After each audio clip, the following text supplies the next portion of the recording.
Okay, so unsaon pagtago sa subscribers count.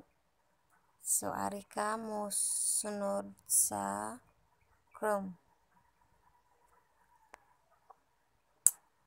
Okay, nakaset up na daan ang youtube.com. So nara ninyo kung mag-search mo youtube.com.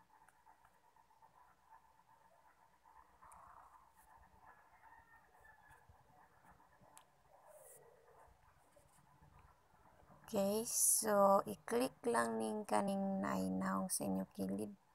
Kani siya, kani akong circle.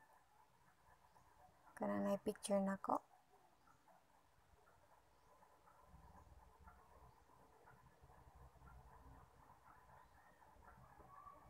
Then i-click ang Creator Studio.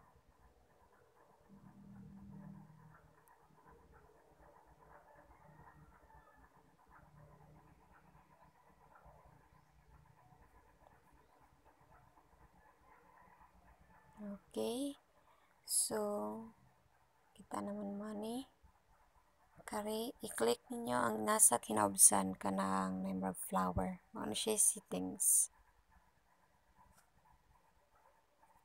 Then after nama dira ang general, channel, upload defaults, permission, community and agreements.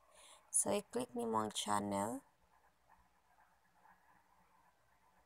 Dayon naipapilian dira nga basic info, advanced setting, branding, and feature eligibility. So i-click nimo advanced settings.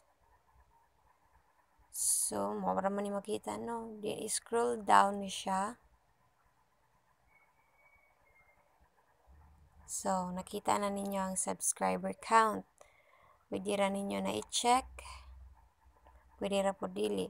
So karon kay dili naman makita akong subscriber count, so mo na akong gi-uncheck siya. So man i-save ra ninyo, dayon close. Okay, man pag open mo app sa YouTube kana naka-install ra sa inyong phone, yan i-click nimo inyong logo.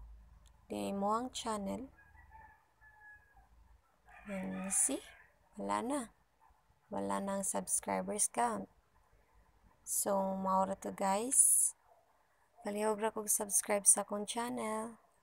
Thank you.